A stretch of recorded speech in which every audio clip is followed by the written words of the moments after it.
So, this study is for the jealous types, for the objects of jealousy, or for the stakeholders in these people's lives. Minsan tayo yung nagseselos, tayo yung pinagseselosan, o tayo yung nagbibigay ng payo, tayo itong kamag-anak, tayo yung mahal sa buhay, na kailangan nating pag-aralang mabuti itong selos na ito. Love can be romantic. Isa yan sa kuminsan pinakamadalas at karaniwan na definition. But love can also be filial. Yung pag-iibigan ng magkamag-anak. It can be friendly. Mga pag-iibigan ng mga magkakaibigan. Mga nakakasundo. Pare-pareho ng mga gusto sa buhay. Maraming uri ng pag-ibig. And loving can bring suffering because lovers tend and choose to be jealous. Ano po ba yung jealousy? Jealous people are intolerant of rivalry or even just perceived rivalry. Hindi pinapayagang may kaagaw. Sabi nga na isang tula ni Jose Corazon de Jesus, at ang pag-ibig ay sakim at aayaw ng kakabiyak. O wala na kahit ano, o ibigay mo ng lahat. Kaya marami nakikipag-away, ganun, all or nothing. Actually, sinisikap lamang na maging everything. Kumisa nagiging nothing tuloy. At napakasakim daw ng pag-ibig. Our focus in this study will be irrational and unreasonable jealousy. Yung wala sa lugar. Kasi merong jealousy na nasa lugar. Dapat lang, abnormal kapag di ka nagselos. Pero merong mga wala talaga sa lugar. A jealous lover does not want a rival or a jealous lover wants to be the only focus of the beloved's time, attention, and affection. Kadalasan yon. Ang sinuman na nanibugho na umiibig, gusto niya siya lang ang pagbuhusan ng lahat ng panahon, ng lakas, ng pagmamahal, affection. This is bound to bring a lot of sorrow, this expectation. Why is this a losing proposition? When you want to be the only object of time, attention, and affection of your loved one, you are bound to be disappointed because no one person can feel all the needs of another person. Lahat ng pangangailangan natin, hindi pwedeng manggaling lang sa isang tao. Therefore, mabibigo ka lang kung iaasa mong sa isang tao lang magmumula lahat yon. At kung inaasahan mo rin ikaw ay makakapagbigay ng lahat ng pangangailangan ng kapwa, lalo yung mahal mo, hindi rin pwede. Hindi ka rin kasya. No one person is big enough to fill by himself another person's heart. Kung mayroong pinakamalaking bahagi ng katawan ng tao, puso yun. And I don't mean in terms of square inch. Puso. Sapagat ang puso ng tao napakalaki. Diyan pwede magkasya lahat ng pangarap, diyan magkasya lahat ng pag-ibig, maging pagkamuhi at panibugho, maring diyan magkasya. The human heart is designed for many loves, for many givers, and for many recipients. Hindi itinalaga ng Diyos na lumikha sa atin na ang puso ng isang tao isa lang ang katapat. At lahat ay doon magmumula at doon din papunta. Maraming katapat ang isang puso. Marami siyang mga compartments na para sa iba't ibang uri ng pag-ibig. For instance, the love of a man for a woman or the romantic love. Then the love of a man for another man or for a woman, which is non-gender-based, non-family-based. This has no conventional label. So 1 Samuel 18:1, after David had finished talking with Saul, Jonathan became one in spirit with David and he loved him as himself. Isang sobrang pag-ibig, ang pag-ibig ni Jonathan kay David. At sila ay nagmahalan. 2 Samuel 1:26, nung namatay itong si Jonathan, sabi ni David, I grieve for you, Jonathan, my brother. You were very dear to me. Your love for me was wonderful, more wonderful than that of women. So this is a very unconventional kind of loving relationship that they had. Jesus also had many unconventional loves. For instance, his love for Martha and her sister, Mary, and for Lazarus. John 11:5, Jesus loved Martha and her sister and Lazarus. Sa panahon po ni Lord, hindi uso yung barkadahan ng babae, lalaki.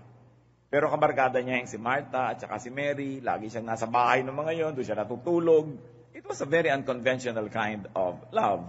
It was not romantic, it was not family love, and definitely it was more than just mere friendship. John 13:23-25, one of them, the disciple whom Jesus loved, was reclining next to him. Simon Peter motioned to this disciple and said, ask him which one he means. Leaning back against Jesus, he asked him, Lord, Who is it? So, there was a disciple that Jesus loved very specially. Some people thought it was John, so they call him John the Beloved. And he would even recline on his chest and ask him, sino ba ang tinutukoy nyo? And it wasn't considered as absurd. There is also the love between a parent and a child, or a child and a parent. It is another form of love. And then there is this kind of love among friends. Proverbs 18:24, there is a friend who sticks closer than a brother. And Proverbs 17:17, a friend loves at all times, and a brother is born for adversity. Needless to say, there are many forms of love. Not to mention man's love for non-humans, like love for country, love for ideals, love for interest, and very especially love for God. So, hindi pwede na isang tao lang ang panggalingan ng lahat ng pag-ibig na ito. Malaki ang puso ng isang nilalang, dapat maraming pumuno. At walang-wala sa lugar na pagselosa ng mga ito. A lover who gets and remains jealous of these other loves could only be miserable. And could only make the beloved miserable. Pagka ikaw, nagsiselos ka dahil mahal ng boyfriend mo ang kotse at lagi inuhugasan, kawawa ka naman. At lalong kawawa yung boyfriend mo. Dahil pati kotse, pagsiselosan mo yan. Yung pagsiselosan natin yung kanyang hobby, yung kanyang interest, wala sa lugar. At wala sa lugar na magselos sa nanay ng husband. May mga wife, selos sa nanay ng husband. Yun naman mga nanay, selos sa wife ng anak.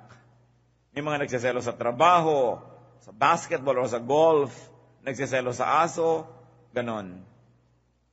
Wala sa lugar. Kasi hindi mo kauri. Ang dapat mo lang pagselosan, yung kauri mo at yung pag-ibig na kayang-kaya mong ibigay, sa iba nang gagaling, yun ang pagselosan mo. Like, wife ka, etong si kumare, umaasta-asta ding wife, abnormal ka naman, di ka magselos. Dapat. No? Pero hindi ka dapat magselos sa nanay, sa kapatid, sa hobby, kasi hindi ka naman hobby, hindi ka nanay, hindi ka kapatid. Pagka umaarte sila ng dapat role mo, dun ka lang dapat magselos. So, imbes magselos ka sa mga yun, mas masaya kung tutulungan mo pa nga yung mahal mo na mahalin sila. In other words, magkakampi kayo ng mahal mo, sa pagmamahal niya doon, hindi ka kalaban at hindi ka kaagaw. It is utter selfishness to isolate your beloved from the other objects of his affection. Nilason mo ang aso dahil mahal na mahal ng husband mo. Yung ganon. Na pinaglayo mo siya at ang kanyang kapatid dahil lagi niyang naaalala yung kanyang kapatid, gusto niyang tulungan. It is utter selfishness to isolate your beloved from the other sources of his joy, of his happiness, and satisfaction. Pero ang nagseselos, nabubulag, kung ano-ano ang pinagagagawa na hindi tama at walang katwiran. Proverbs 27 verse 4, anger is cruel and fury overwhelming, but who can stand before jealousy? Mas masahol daw, mas masama ang jealousy kaysa galit lamang o puot o ngit-ngit, sapagat ang naninibugho ay maring gumawa ng sobrang mga maling bagay. Sa mga nagsiselos, lalo boyfriend lang naman kayo, girlfriend, hindi pa kayo asawa, pag nararamdaman mong di ka na mahal, lalo namang huwag ka na magselos kasi wa-effect naman yon. Wala namang talab yung selos nung hindi mo mahal nakakainis pa nga.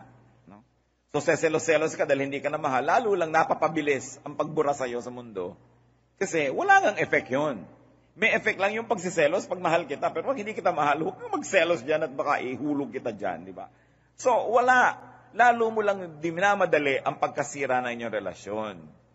The fastest way to speed up the deterioration of an already endangered romance or relationship is to add the poison of jealousy into the brew.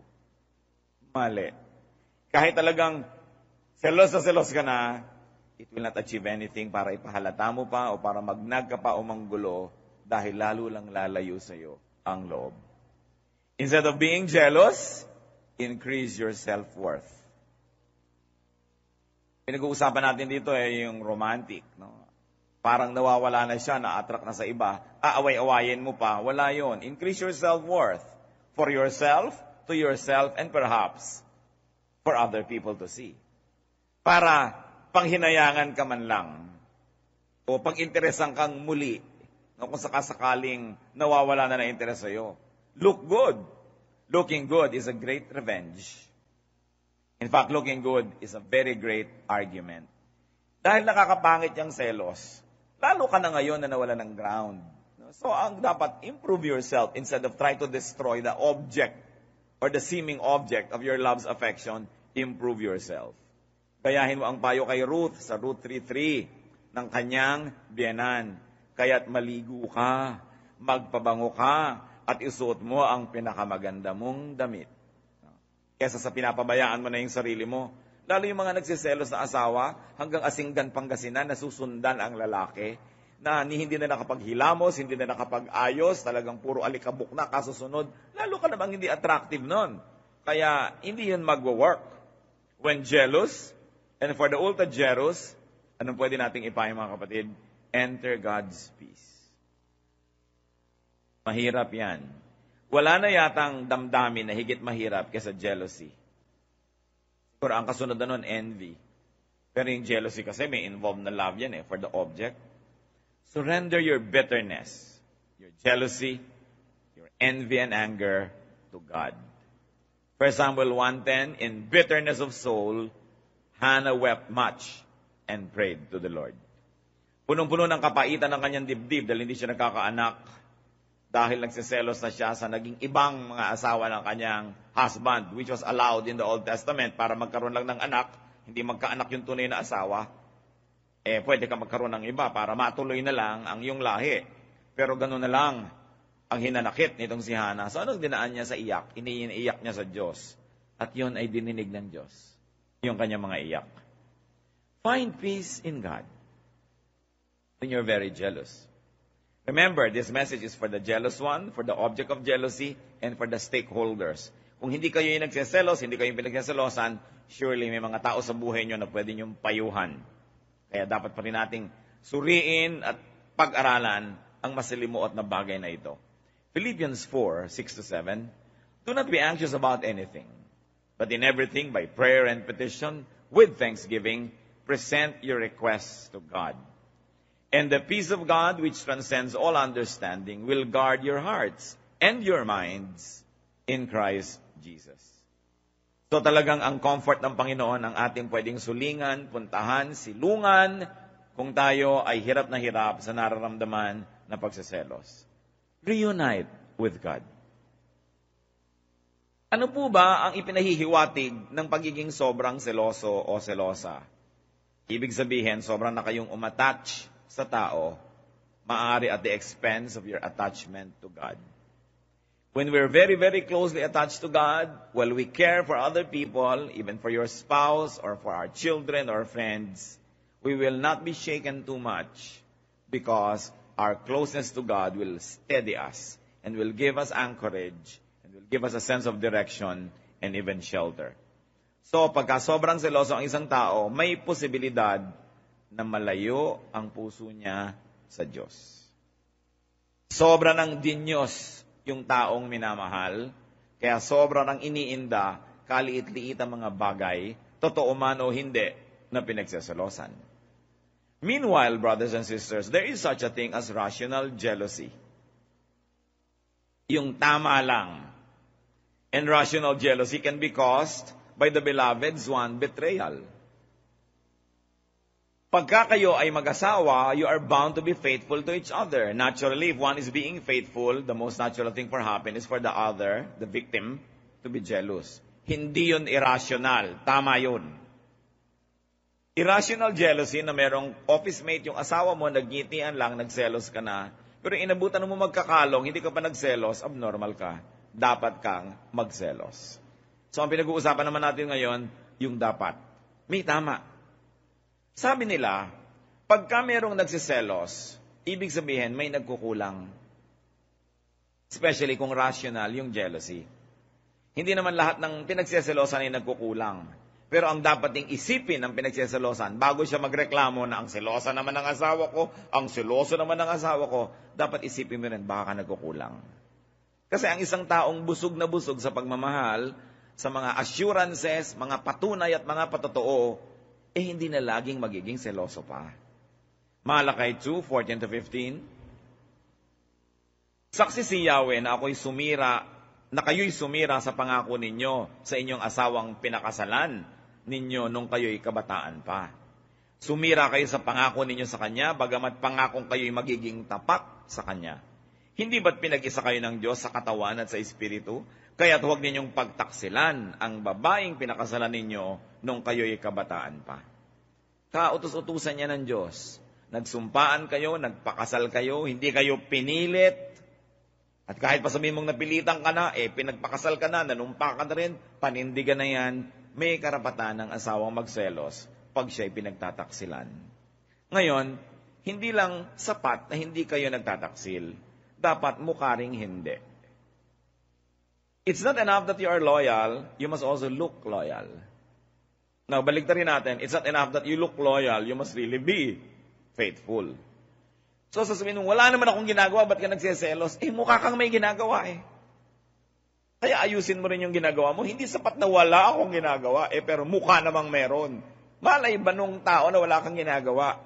Kung wala po tayong ginagawang kasalanan, mga kapatid, tayo lang nakakaalam. Pero yung asawa mo, hindi niya alam yon. May iba siyang iisipin, lalo't meron siyang dahilan para mag-isip. Hindi istorya yon, hindi yun reason na wala akong ginagawa. Dapat mukha rin na wala. Pinakakadiin-diin ko yan kasi madalas pag-awayan yan No? Na wala akong ginagawa, matapat ako sa'yo. Alam mo yun, pero alam ba niya yun? Kaya kailangan yung sobrang assurance. Kailangan matapat para wala nang nagsiselos pa ng sobra. Proverbs 5:15-16, drink water from your own cistern, running water from your own well.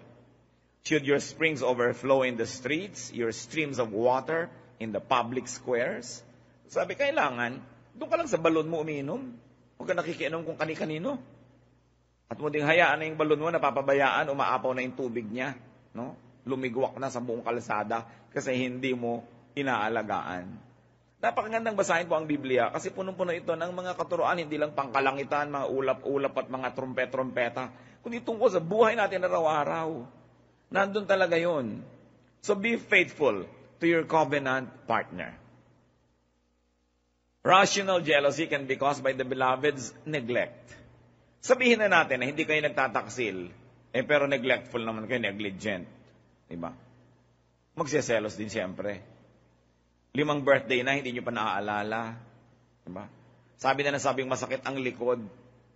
Maglagay kang salon pass. Ganun lang ba yun? Kailangan ng hima, siyempre. Ba't ka pa nag-asawa kung hindi mo mamahalin? Neglect. Neglect sa oras, sa panahon. Hindi sapat na sabihin, kaya naman ako laging wala sa bahay, naghahanap buhay ako para sa atin. Hindi pa rin sapat. Kailangan mo pa rin ipaglaban na may oras kayo na personal ng asawa mo. May oras kayo naman na bilang pamilya. Ang maraming mga kababaihan, hindi nila na uunawaan. At hindi naman laging sinasabi sa kanila dahil nahihiya sila laking sabihin. Pero maraming mga husband nagsiselo sa anak. Kasi yung babae, mula nung nagkaanak, anak na lang ang inasikaso, anak ang kasiping, anak ang kasama, parang inahing manok. Naliligiran ng maraming sisiw sa kanyang kama, hindi na makalabit ni mister, kung hindi pa 2:00 ng umaga. So, napagseselosan pati anak. Lalo ang mga Filipina, guilty dito. Pag nagkaanak na, nalilimutan na sila'y wife. Nagiging na lang nanay. Magkakakampi lagi yung mag-iina, magkakasama, bulungan, tawanan, at kadalasan yung tatay ang na out of place. Dapat, the bedroom and the matrimonial bed is for the husband and the wife. Children off limits. Dapat ganon. Iisa ang aircon. Pasensya na kayo, mainitan. Pa-aircon ninyong anak nyo kung gusto nyo siyang nalalamigan. Pero hindi pinagsasama yan. Wife, you are first a wife before you are a mother. And one of the best ways to be a mother is to be a good wife first. Because if you do not do your matrimonial duties to your husband, and don't call it duty, it should be pleasure, at hinanap niya yan sa ibang kandungan, at naiwan kayo mag-iina, ano ngayon ng pamilya nyo, nawasak din yan. Kailangan binabantayan yan. Yan ang laging ihinaing ng mga husbands, pero hindi inaamin sa asawa kasi parang nakakahiya naman, nagseselos ako sa sarili kong anak. Pero yes, nangyayari yan. Kahit itanggi ng mga asawa nyo, nangyayari yan. Pag tiyan mo, Daddy, kasama ka ba dyan? Hindi. Kayo maniwala, nagsiselos din yan. Siyempre, ayaw aminin. Don't neglect your spouse. Efeso 5:28, gayon din naman, dapat mahalin ng mga lalaki ang kanilang asawa tulad ng sarili nilang katawan. Of course, it's a mirror effect kind of commandment. Ganon din dapat yung babae. Love when you're supposed to love. Roma 13:8, huwag kayong magkakaroon ng utang kanino man maliban sa saguting magmahalan sa isa't isa, sapagkat ang nagmamahal sa kapwa ay tumutupad sa kautusan. Kung may turo na ganito para sa general kind of relationship, lalo sa merong romantic relationship. Yung mag-asawa, kailangan, kahit nagmamahal ka sa nanay mo, sa kapatid mo, sa buong mundo, sa sinukob, kailangan alam nung spouse mo na special ang relation nyo, magkaiba. Hindi tulad lang ng sa iba. Kung nag-abot ka ng ice cream sa nanay mo, nag-abot ka sa kapatid mo, nag-abot ka sa kumpare mo, dapat yung sa asawa mo may cherry. No? O kaya may kasamang napkin, laging may iba. Kasi kailangan ng nagmamahal ng ganong klaseng assurance na hindi lang siya to whom it may concern. Dapat alam niya special yon. At hindi naman masamang gawin yon kasi yan ang kabiyak ng inyong puso. So you take care of your partner para hindi yan lagi nagsiselos. Tatandaan ninyo, pag kayo'y pinagseselosan, madalas kayo ang may kasalanan. Nagkukulang ng pagpapaalala, nagkukulang ng assurance. Rational jealousy can also be caused by the beloved's miscommunication. Hindi kayo nagkasundo na ang goal ninyo, ito muna. Ganyan muna ang aasikasuhin ninyo. Magbikaroon kayo ng ganitong panahon sa ganon, ganyan. You must always connect with your partner because miscommunication can cloud what used to be clear and now it is unclear. Nag-asawa na rin lang kayo, dapat masarap na yung samahan. Meron na rin lang kayong boyfriend o girlfriend dyan, dapat maganda ang samahan. Hindi pamisa-misa kayo nagkikita, awayan pa. Kasi dahil sa selos. Therefore, yung mga manghilig naman magselos dyan, moderate, control, in fact, uproot your irrational jealousy. Bago kayo magselos, una nyo itatanong, rational ba ito? Makatwiran ba? Tama ba? May karapatan ba akong magselos sa ganitong paraan? Yun ang mga iba, sila na nga itong kulasisi sa lapaselosa. No? Sila na nga itong nakikihati at nakikiambus-ambus. Siya pa ang, ayan na naman, no, chibuena, nando ka na naman sa pamilya mo. Siyempre! Iyon ang pamilya, ba't ka nagsiselos? Wala ka sa lugar. No? Yun ang irrational. Alam na alam mo, nang dumapo ka dyan, may asawa to't may anak. Tapos ngayon paselos-selos, padrama-drama ka siyempre, para baka sakaling mag-click. No? Sabi, sige ha, sa iyo ko hanggang alas 11 ng gabi. Magmamadali na lang ako para umabot ako ng Noche Buena. Alam niyo naman, madaling malaman kung may kulasisi ang asawa niyo. Hati yan pagka-holiday. Hating-hati. Yung iba maganda magdala kasi paano yung kulasisi nila, post-Valentine, sa February 16 na lang ang dinner nila, o February 10, pre-Valentine. Pero, paghati, madaling malaman, maraming oras na hindi na ipapaliwanag. No? So, alam mong may himalang nangyayari dito sa asawa ko. Yung, bakit akala ko nandito ka, yung pala nandun ka o wala ka pala, yung nililito-lito ka niya. No? Ayan, kaya nagsiselos.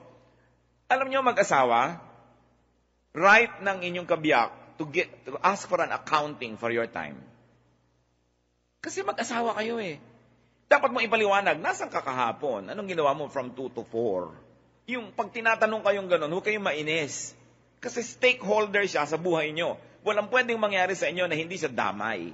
Hindi kayo nag-iisa, nagsumpaan kayo, naging isa na kayo. Pero siyempre, yung nagtatanong naman, kay babae yun, kay lalaki, i-timing nyo naman. Hindi naman yung darating na gutom sa kagaling. From 3:45 to 5:45, nasan ka? Huwag naman, may timing din naman yan. At saka, be more reasonable. I think that everything na pag-uusapan, basta maganda yung timing, at saka maganda naman yung terminology mo. So sa mga pinagsaselosan, ulitin natin, do your part. So that those you love will not need to be jealous. Mga kapatid, gusto kong ibigyan kayo.